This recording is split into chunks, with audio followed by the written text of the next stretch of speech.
Bienvenidas y bienvenidos a un nuevo episodio de Ciencia Vuelta, el podcast de la salud de la humanidad con una vuelta de ciencia. Un espacio sereno y próximo para reflexionar desde la ciencia sobre cuestiones urgentes, importantes y apasionantes. Guión y narración Fernando Valladares y Ana Payo Payo. Edición Dani Tudela con las voces de Silvana Buján y Carlota Garrido.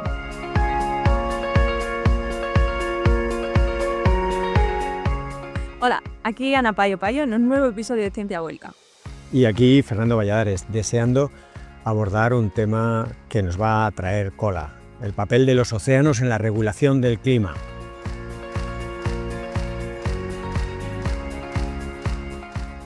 Bueno, pues sin más, una introducción, este papel importante de los océanos se lleva estudiando mucho tiempo y quizá cada vez la ciencia tiene más claro que el océano regula el clima, regula los grandes ciclos de la materia y la energía y desde luego absorbe la mayor parte del calor y del dióxido de carbono que produce la humanidad. Una de las claves del control climático planetario yace precisamente en lo que se conoce como la circulación global profunda. Es como una cinta transportadora global que transporta tanto temperatura como sales, algunos nutrientes, etc. Es una corriente inmensa que se mueve muy despacio, pero que mueve muchísimo agua por su tamaño, y es una gran corriente que alcanza las regiones más distantes del océano, tanto por abajo como por la esquina de la derecha o de la izquierda del planeta. Una parte importante de esta cinta tiene un nombre que quizá lo hayáis escuchado, que está en la prensa, que está en el subconsciente colectivo, es la famosa AMOC, de la que se habla mucho en las noticias. Pero, Ana, unos datos para centrarnos. ¿Qué es esta AMOC? ¿Qué es AMOC? Dices mientras clavas tu pupila en mi pila azul. AMOC viene del inglés, que es como se conoce en inglés, es Atlantic Meridional Overturned Circulation. Por eso la M, la O y la C, ¿vale? Que nos gusta usar los acrónimos en inglés en vez de en castellano, pero bueno, es lo mismo. Y como decía Fernando, pues es como un cinturón que distribuye el agua en los océanos y va haciendo como el transporte tanto de energía como de materiales dentro de los océanos. Eso es súper simplista, pero bueno. Lo que pasa es que origina en aguas superficiales en altas latitudes del Atlántico Norte y alrededor del Ártico, ¿vale? Entonces cada invierno las aguas frías y saladas pues se hunden, iniciando esa cinta transportadora, que es como básicamente lo que pasa en las escaleras mecánicas, la cinta de las escaleras mecánicas donde nos agarramos, pues un poco eso.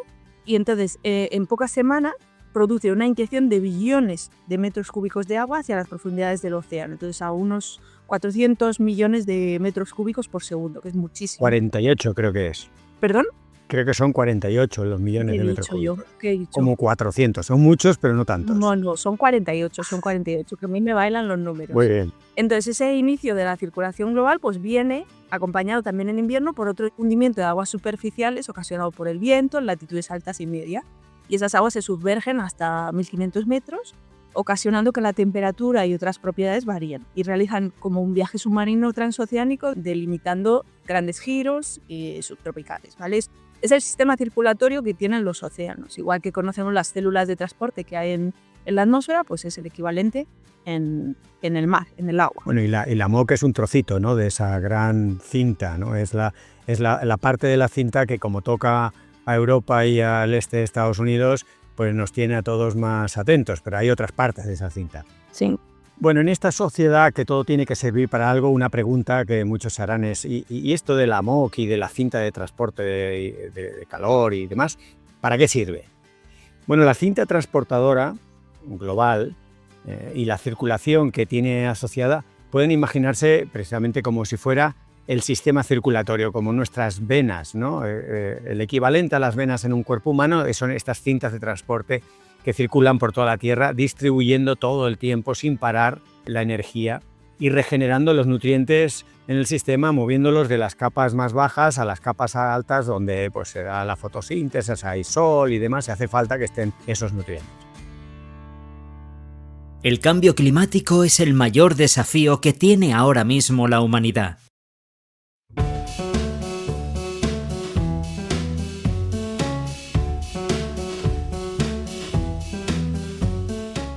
Cada muchos años las aguas regresan a la superficie. Como digo, tenéis que imaginaros que esta inmensa cantidad de agua se mueve muy despacio, pero es imprescindible para la vida en el planeta como la conocemos que se muevan.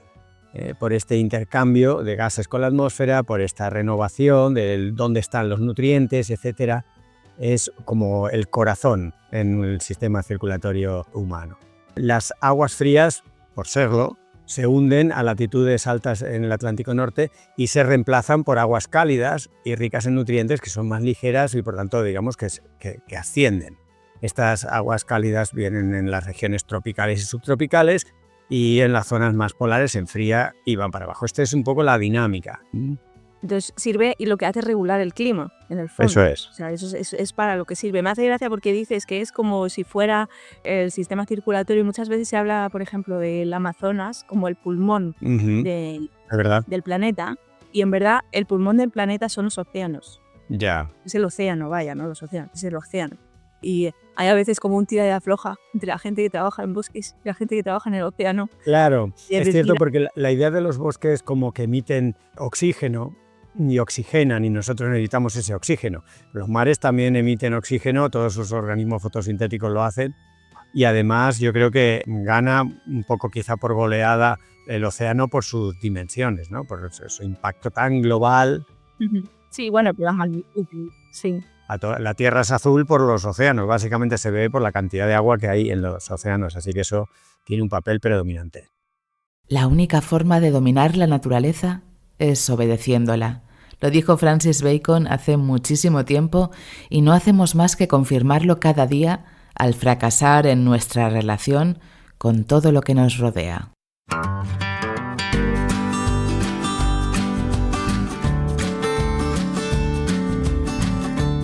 Pero bueno, vamos a ver, ¿de dónde viene todo el follón? Porque hemos empezado a hablar de esto del AMOC porque últimamente se habla muchísimo del AMOC. Y es que ha habido bastantes estudios recientemente que están basados en modelos climáticos que sugieren que va a haber un punto de inflexión en la AMOC. Algunos de ellos hablan de deceleración, otros hablan de colapso, o algunos hablan de las dos cosas, que podría ocurrir en las próximas décadas, ¿vale? Entonces, la idea de que la AMOC se encamina a un colapso es controvertida, no tanto que hay una deceleración. En esto, Fernando y yo tenemos opiniones... Claro, es complicado un poquito decantarse del todo, es un tema complejo. Un poco diferentes. Entonces, pero hay evidencias que sugieren que la AMOC puede sufrir cambios en los próximos años. ¿Y por qué se habla tanto de ella? Que esta narrativa que estamos usando de los tipping points, que es como se refieren a ellos en inglés, que son los puntos de no retorno, ¿qué es lo que son?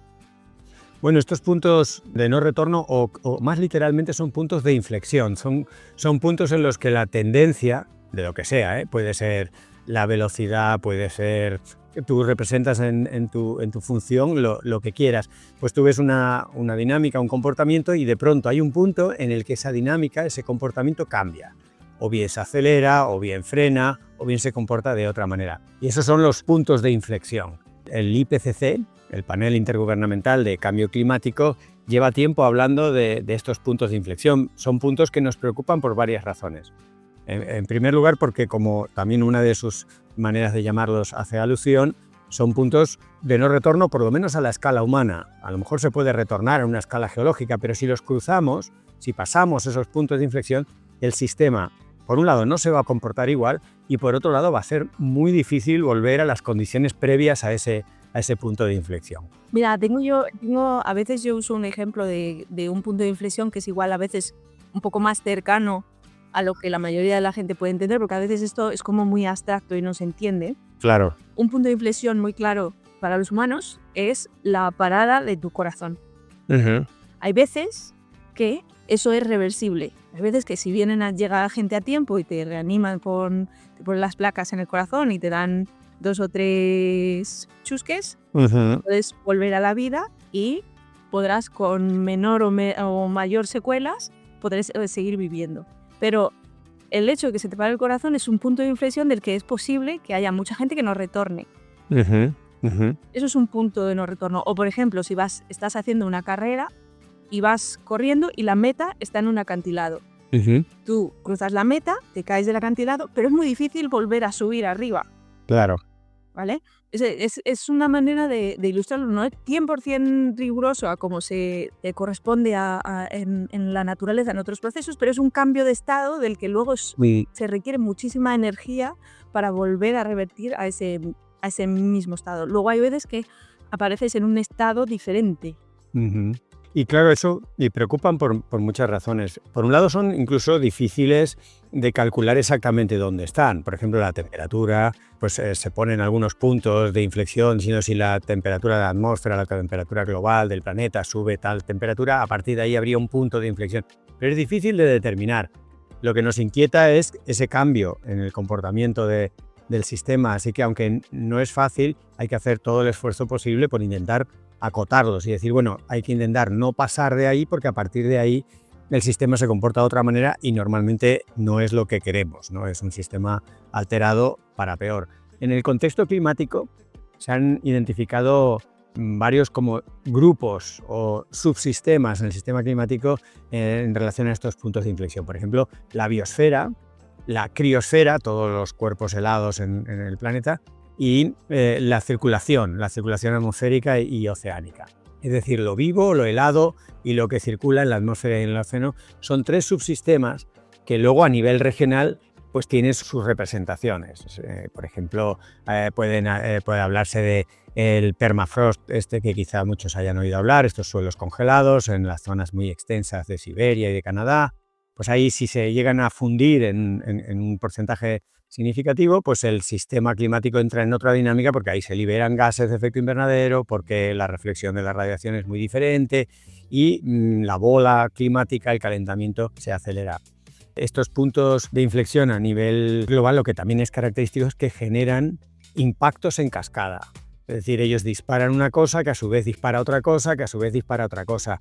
Y normalmente son muy difíciles de regular, de poner mecanismos de control o de que aquella cascada de procesos se frene. Por eso, en general, la ciencia recomienda y todos pensamos que hay que intentar mantenerse lejos de esos puntos de inflexión por los riesgos que trae. Y precisamente los cambios en la AMOC, en esta parte del Atlántico Norte de la circulación oceánica, pues pueden sufrir una desaceleración y constituir en sí uno de estos puntos de inflexión, una situación que a partir de una AMOC profundamente desacelerada o detenida o colapsada o alterada profundamente, pues las cosas podrían cambiar, podría enfriarse mucho Europa, los patrones de precipitación en Europa, en Sudamérica, en África, pues cambiarían, el régimen de los monzones en toda la parte de Asia, de India, donde son muy importantes, las sequías en el Sahel, en fin, toda una serie de efectos en cascada que algo que en principio parecería que solo afecta al oeste de Europa y al este de Estados Unidos, pues acaba repercutiendo en zonas muy alejadas y en aspectos más indirectos, más complejos de entender de la climatología. Entonces, Fernando, ¿va a colapsar la AMOC? Ay. ¿Cuándo? Si yo tuviera una bola de cristal, te diría el 7 de abril. A mí me parece que esas preguntas están bien como ejercicio académico. Por lo que tú decías antes, tenemos que intentar acotar lo más posible esa ventana de cuándo, si eso pasa, cuándo va a pasar. ¿Vale? Pero a mí me da la sensación de que en los medios y en lo social nos distrae un poco de lo importante. Porque para mí en lo social la pregunta no es ¿va a colapsar, se va a decelerar o cuándo eso va a ocurrir? Sino ¿qué es lo que estamos haciendo nosotros para hacer que eso sea lo menos probable? Ya. Porque además la AMOC, como tú decías antes, es solo una parte de esa cinta transportadora que hay en el océano. Es un sistema complejo del que se tienen pocos datos. Por ejemplo, muchos de esos estudios hacen lo mejor que pueden con los datos que existen. Pero las series de datos para el monitoreo de esa corriente transportadora no son muy largas. Comparadas, por ejemplo, con otros de los estudios que se incluyen dentro del IPCC, que tienen series temporales que son comparativamente más largas, las que hay para AMOC son más cortas. Y de hecho, los modelos del IPCC, que suelen ser más conservadores, porque son los que se usan como referencia en las políticas, hablan de una deceleración pero no hablan del colapso. Ya. Es verdad que en la ciencia es bueno ser prudentes y aquí Ana nos está llevando a esa prudencia. Yo quizá soy un poco más de saltar a conclusiones que la ciencia todavía no puede decir del todo. Y viva esa diversidad y esa discrepancia. Estamos en los límites del conocimiento, lo que para mí lo que me impulsa a decantarme con algo más de alegría, porque todavía los datos no son tan robustos, es porque las grandes consecuencias que tiene todo esto y la dificultad de poner en pie y el tiempo que lleva a poner en pie medidas sociales, políticas, económicas a la altura de las posibles consecuencias. Algunas piezas de información también para justificar mi postura, que no es la única, ni mucho menos. Sí. Pero yo recuerdo hace más o menos 30 años, con el debate climático, que en aquel entonces las matemáticas no eran suficientes para asignar eventos concretos a la tendencia en las temperaturas. Por ejemplo, los huracanes. Pues en aquel entonces no se tenía la evidencia robusta matemática para decir los huracanes están aumentando en intensidad y frecuencia por el cambio climático. Eso no se podía decir hace 30 años. Pero aquí tenías al Fernando Valladares que sí lo decía. Procuraba decir, ojo, la ciencia no está del todo seguro, pero yo decía, para mí es bastante negro sobre blanco o, en fin, como blanco y en botella. Lo único es que me estoy adelantando. ¿Y por qué me estoy adelantando? Para ir creando esa preocupación fundada, no totalmente robusta. Es que creo que la ciencia a veces, de tan prudente que es, puede suponer un pequeño lastre a anticiparnos. Y ahí es una tensión. Pero yo creo que es que tienen misiones diferentes. Una cosa es el activismo que nosotros podamos hacer y otra cosa es la función de la ciencia. La función de la ciencia es probar la evidencia más robusta que se pueda dar a las cuestiones en las que tenemos que decidir cómo se comporta la sociedad o qué políticas vamos a tener. Pero luego yo, como activista, puedo decidir que, a pesar de que esa evidencia no sea muy fuerte, voy a abogar por transmitir ese sentido de urgencia y demás. Pero lo que no podemos hacer es hacer lo que hacen, desde mi punto de vista, lo que hacen, por ejemplo, periodistas como algunas que han usado este artículo precisamente para desacreditar que existe el cambio climático, o el artículo tan reciente de Nature que habla de la crisis climática, en la que ella hace destripa el artículo de una manera y lo reinterpreta, además con dolo, porque lo hace a propósito y con intención de engañar, claro, para transmitir que no existe el cambio climático y que eso no hay está dudas, tan claro. No hay dudas. Acrecienta las dudas y entonces claro. Es un tema poliédrico, pero fíjate, también es verdad que la ciencia tiene un mecanismo bastante implacable de ir avanzando sobre certezas, etc. Pero siempre hay una avanzadilla de la ciencia. El año pasado, en el 2024, hubo un Congreso Internacional de Ciencias Marinas en el cual se dedicó toda una sesión a la MOC. De aquel congreso es verdad que están todavía algunas publicaciones trabajándose, porque las publicaciones científicas se tarda 1 año, 2, 3 años en finalizarlas y publicarlas. Pero algunos de los participantes de aquellas mesas no salieron a la prensa, a la gente, a comunicar básicamente el resultado de aquellas conversaciones entre científicos especialistas, que ya no se estaba debatiendo si la MOC se iba a parar o no, sino cuándo. O sea, la evidencia que se iba acumulando sobre que la MOC se estaba frenando era tal que en realidad ya estaban dirigiendo el punto a decir, pero esto es un proceso para fin de siglo, para fin de década. ¿En qué escala temporal estamos hablando? ¿En pocos años, muchos años? Claro, pero ese para mí es el debate que tiene que ocurrir académicamente y a ellos les revisarán los papers. Pero yo pienso, la gente de a pie, claro, que, o sea, el acuerdo en que el cambio climático existe en la sociedad española es de un 95%. Hay un 5% de personas que no se lo creen y luego hay un porcentaje de ese 95% que dice, yo sé que esto es así, que hay cambio climático, pero a mí no me interesa decirlo así, entonces voy a tener otro discurso. Esa gente pues controla medios y tiene altavoces que luego revierten negativamente. Pero para mí lo fundamental es transmitir el sentido de urgencia en que cada uno a nivel personal y esto me parece que lo decía Delibes, que cada uno es responsable en la escala en la que gestiona. Si tú gestionas tu casa, pues tú tienes que ser lo más responsable climáticamente en tu casa. Si tú gestionas un grupo de investigación, tienes que ser lo más responsable a nivel de tu grupo de investigación. Si tú tienes una gran empresa, pues deberás ser responsable acorde. ¿Qué pasa? Que hay parte de ese cambio que para mí tiene que venir desde abajo. Tenemos que impulsar que eso pase. Uh-huh. Pero para mí sí que es importante separar esas dos figuras de mi yo científica y mi yo activista, porque hay veces que utilizan cosas diferentes. Es cierto, esa revisión, ¿no?, de los papeles, la gestión, la responsabilidad, las capacidades, el conocimiento que puede tener cada uno, es un proceso dinámico, porque la información, las circunstancias van cambiando.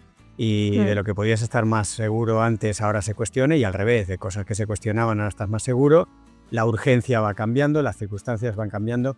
Bueno, el caso es que la AMOC, con esa pequeña incertidumbre que tenemos que admitir los científicos, pero que tenemos que también dejarle muy clara a la gente que es una incertidumbre, digamos, en los detalles. Porque lo gordo es que la AMOC se está alterando, está frenando. Recordemos que hace más de 20 años, incluso estuvo aquella famosa película del día después, ¿no?, en la que se congelaba la costa este de Estados Unidos. Y era todo muy de ciencia ficción, pero estaba basado en predicciones de modelos. 20 o casi 30, 20 y tantos años después de aquella película, ya hay datos empíricos en los que se ha podido medir. Como tú dices, las series todavía son cortas, pero ya no es solo cálculos de modelos que dicen que quizá, sino ya hay medidas de que la corriente del Atlántico Norte, la AMOC, va yendo más despacio. ¿Cuánto más despacio? Pues bueno, esos son detalles un poco científicos que está bien para el que tenga interés, pero nosotros, sí, pero quizá combinando esa cautela que tú recomiendas y poniéndole un punto de ingrediente, decir, pero movámonos, hagamos cosas, ¿no? Sí, entonces, por ejemplo, a eso que íbamos, ¿qué es lo que estamos haciendo para garantizar que el océano pueda seguir respondiendo? Porque en el fondo el océano es un gran buffer para nosotros, es como un tampón para nosotros. Un amortiguador, ¿no? Amortigua y los cambios que hay a nivel atmosférico. Entonces, por ejemplo, hay un informe de políticas del JRC, que como todo el mundo sabe, es el servicio de asesoramiento científico de la Comisión Europea, y lo que hace este centro es que proporciona evidencia científica independiente y experiencia técnica para respaldar cómo se toman las decisiones y el desarrollo de políticas de la Unión Europea, ¿vale? Y este informe lo que dice es que hay una necesidad de desarrollar una gobernanza anticipatoria. Eso quiere decir, tenemos que tener unos sistemas de gobierno que se anticipen a esos posibles riesgos sistémicos transfronterizos, porque este tipo de cosas y este tipo de cambios que se van a producir a partir de esa posible deceleración no solo van a afectar, no entienden lo que son las fronteras políticas. Claro, el mar no tiene fronteras todavía, en tierra son muy artificiales, pero en el mar todavía son más difusas, ¿no? Exacto. Eso es una entelequia que los humanos hemos creado para ordenarnos dentro del planeta. Entonces, y eso resulta de los cruces de los puntos de inflexión del sistema terrestre, ¿vale? ¿Qué tal vamos con eso, Fernando? Bueno, en materia anticipatoria normalmente no vamos muy bien. Normalmente somos más reactivos y nos anticipamos poco, pero hemos tenido algunos éxitos. Y esto hay que ponerlo en valor porque más bien tendemos a decir, oh cielos, qué horror, todo va fatal. Hay algunos éxitos. Este año, por ejemplo, España ha ratificado el acuerdo en el marco de la Convención de las Naciones Unidas sobre el derecho del mar.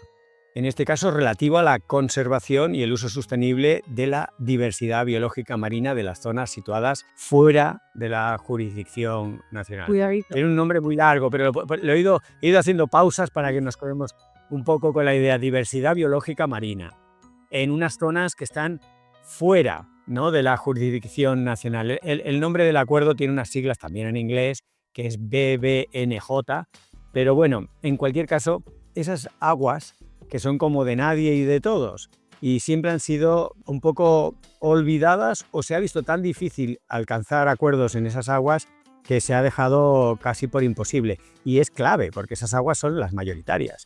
Y en esas aguas estamos viendo, digamos, barcos cazar ilegalmente cosas, y estamos viendo que ocurren cosas allí, ¿no? Incluso algunos bombarderos, ya hablaremos, algunos bombardeos ilegales o no admitidos en aguas internacionales. Están pasando cosas. Allí hay que poner el foco y hay que hacer, ¿no? Es el tercer acuerdo de aplicación de la Convención de las Naciones Unidas sobre el Derecho del Mar y establece ese marco legal que permite regular esas actividades humanas en alta mar.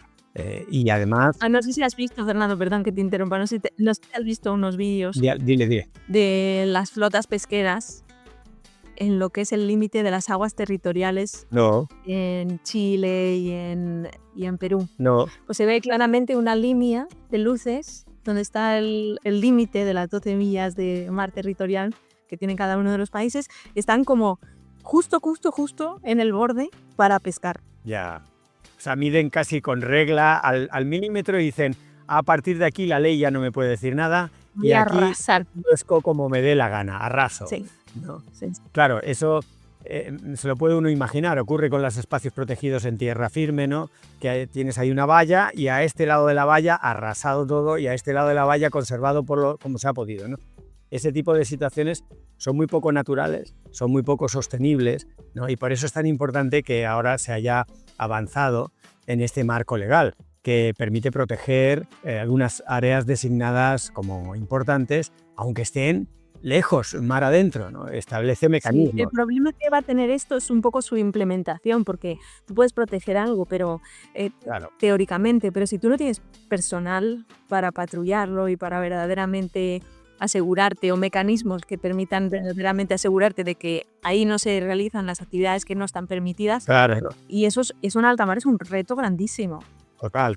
Pero recuerda, Ana, que estamos en la fase positiva. Sí, es verdad, perdón. Habíamos dicho, hemos tenido éxito.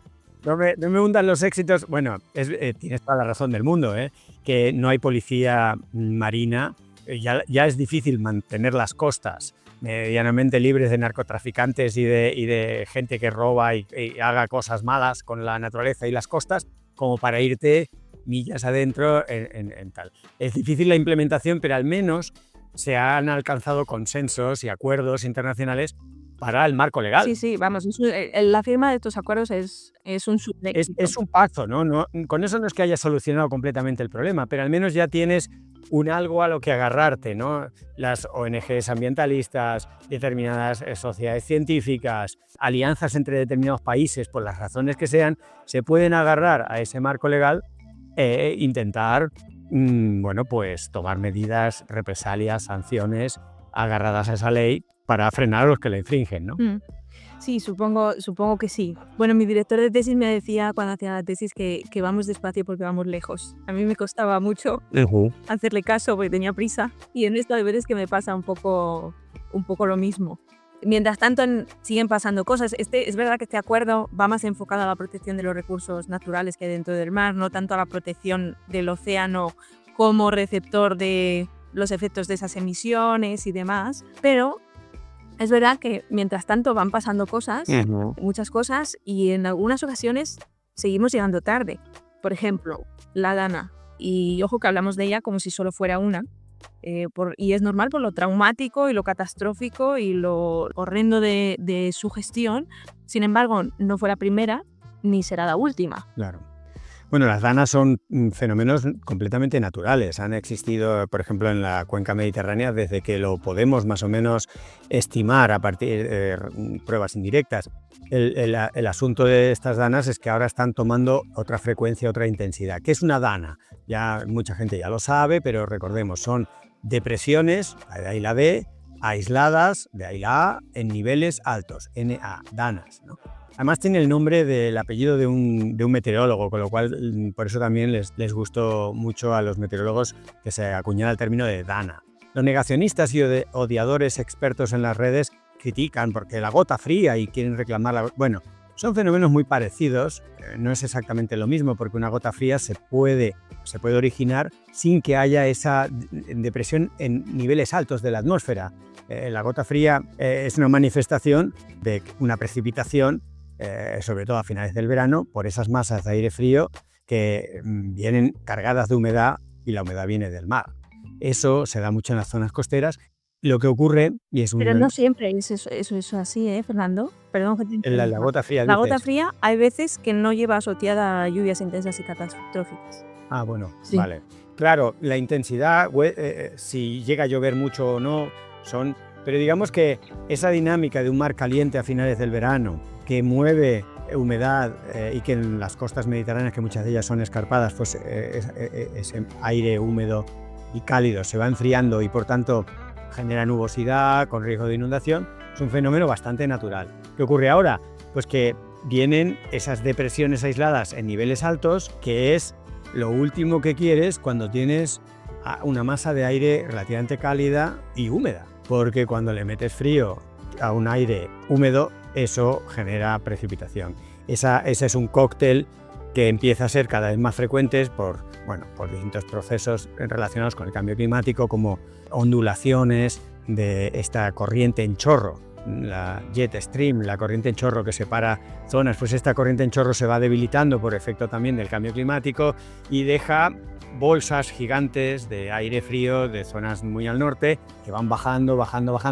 Y si se encuentran, como se están encontrando y se van a ir encontrando, con esos mares cada vez más calientes, pues tenemos más papeletas para un problemón, ¿no?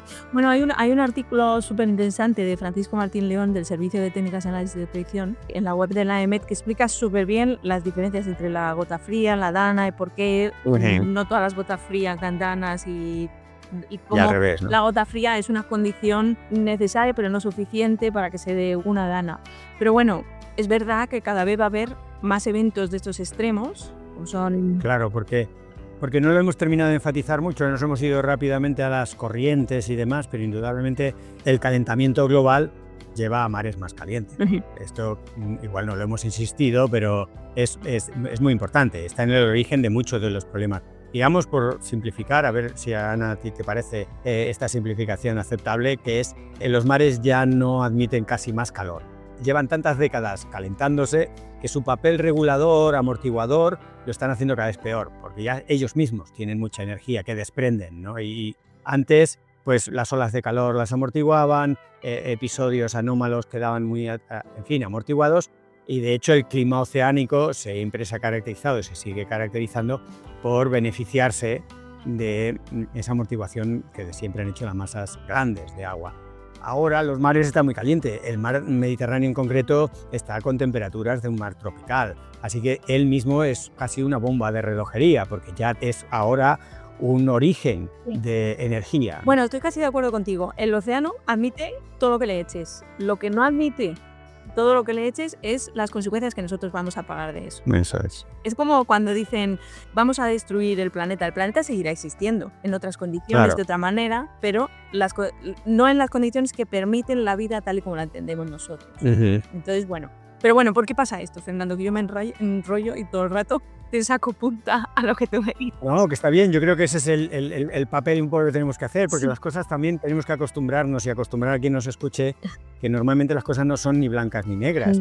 Y estamos hablando de cosas científicas, algunos principios físicos muy bien conocidos, pero luego sobre ellos situaciones más actuales, más complejas, que la ciencia no tiene un consenso completo, pero que los detalles no nos impidan ver la historia principal. Entonces vamos saltando de historia principal, mares más calientes, a detalles, consecuencias aquí, una dana no es del todo exactamente como tal, de detalle, punto principal, consenso en lo principal, algo de disparidad en los detalles, y yo creo que eso es enriquecedor y animo a que ese sea un poco el ejercicio que todos y todas hagamos cuando leamos piezas de información, sean más científicas o sean más de divulgación. Sí. Bueno, la cosa es, ¿por qué pasa todo esto? Y hace poco ha publicado un artículo. El artículo está liderado por Marta Marcos, pero son varios los autores.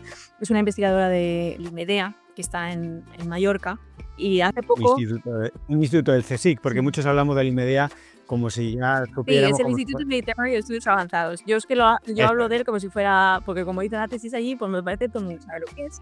La cosa es que han hecho un modelo sobre las temperaturas de la superficie del mar desde 1940 a escala global, ¿vale? Lo han publicado en el PNAS, que es una revista top.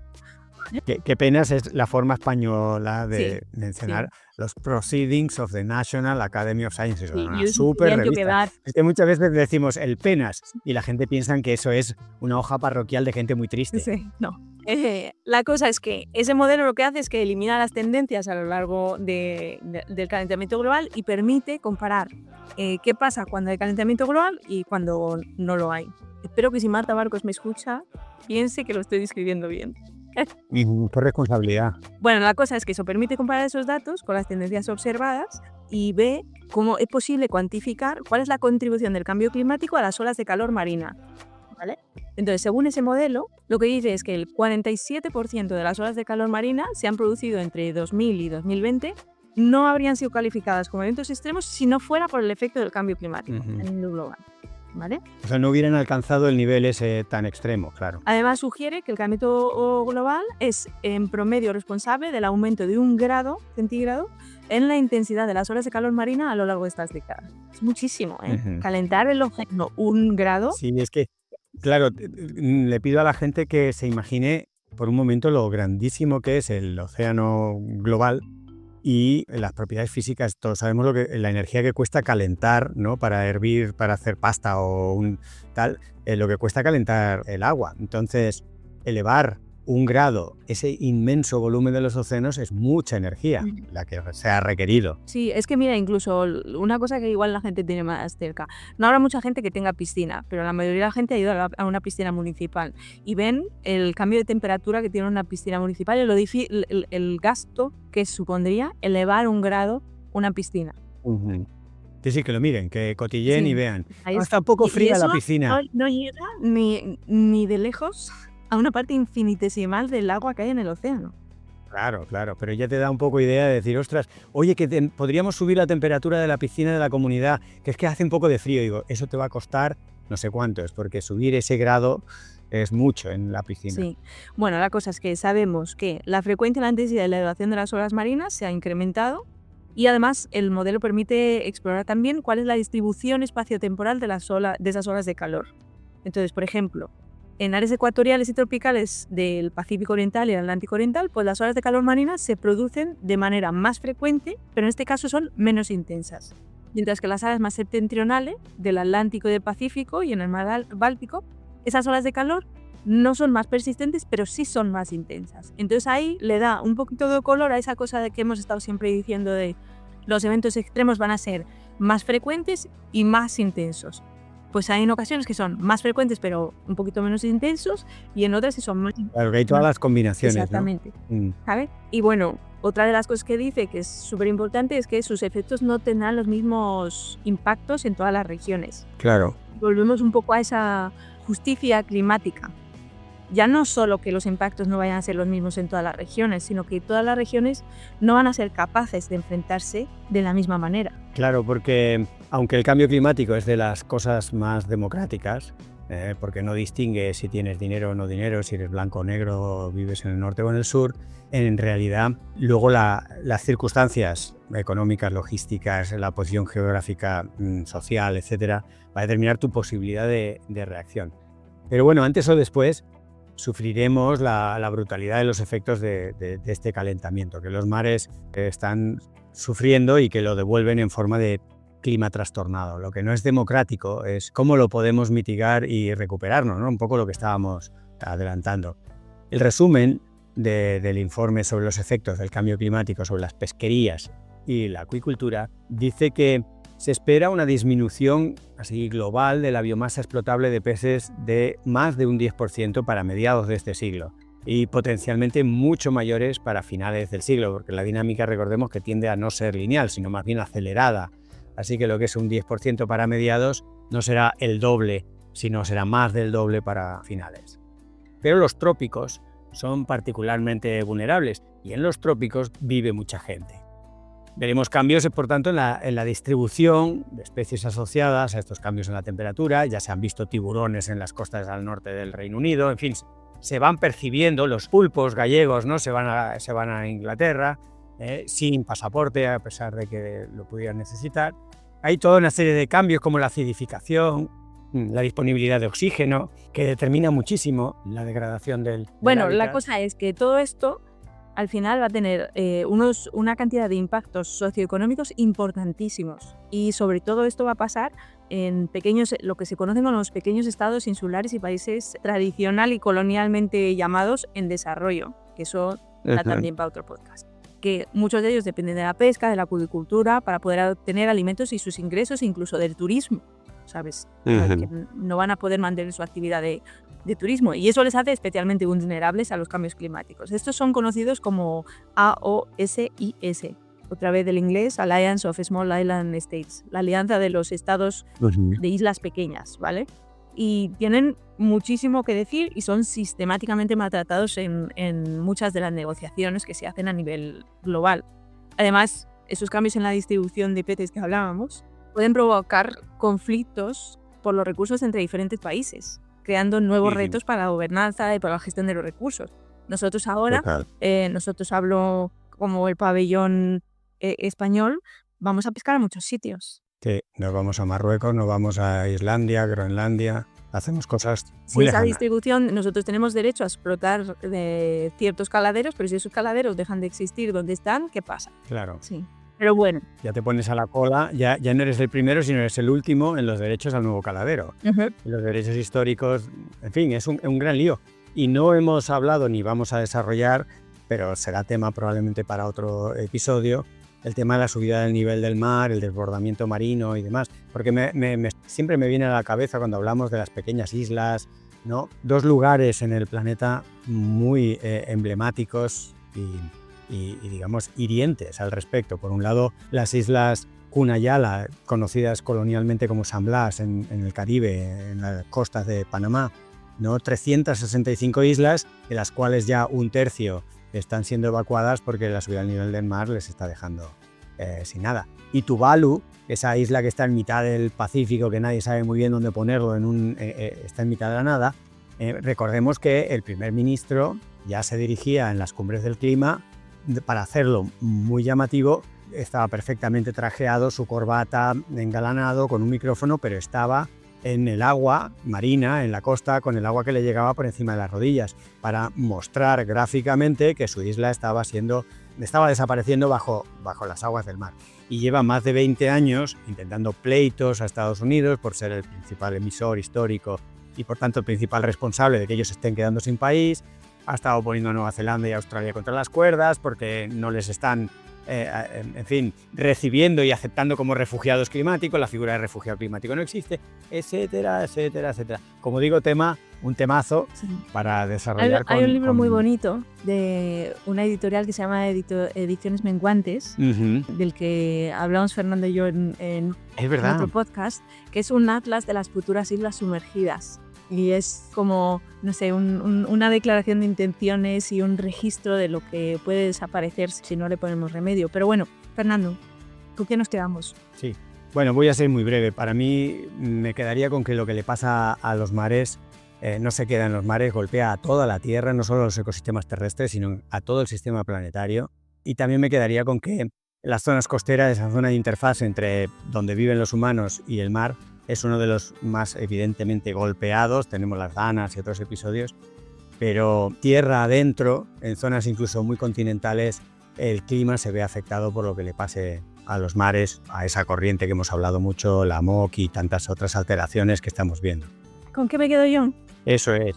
Bueno, pues con que la crisis climática es una realidad y que a veces, no, pero la mayoría de las veces, a menudo, se ve obstaculizada nuestra acción por información engañosa de determinados actores que no les interesa y genera una especie de pérdida de confianza pública, una menor coordinación, una retroalimentación entre el negacionismo y la inacción política, y todos desde la calle y desde nuestra posición tenemos que intentar luchar contra ello, porque el océano es proteger el océano y cuidarlo es el mejor aliado que tenemos contra el cambio climático, y protegerlo es protegernos.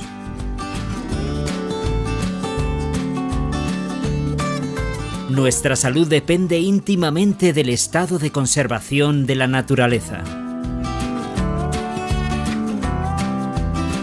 Así que nada, Fernando, la despedida te doy, la despedida voy dando. Pues sí, hay que siempre llegar al final. Estaríamos hablando mucho tiempo sobre este tema que da de sí, que además se ramifica como la propia ciencia en muchos temas relacionados.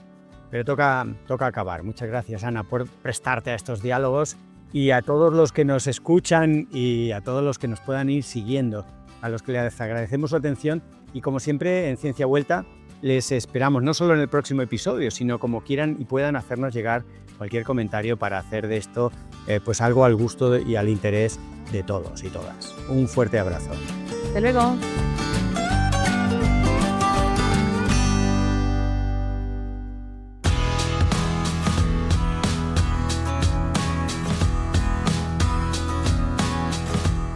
Gracias. Hasta aquí este nuevo episodio de Ciencia Vuelta.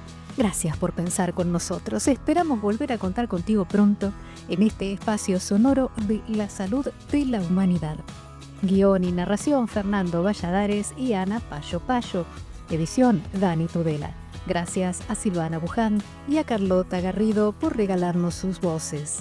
Mucha más información en las redes sociales de la salud de la humanidad y en la web.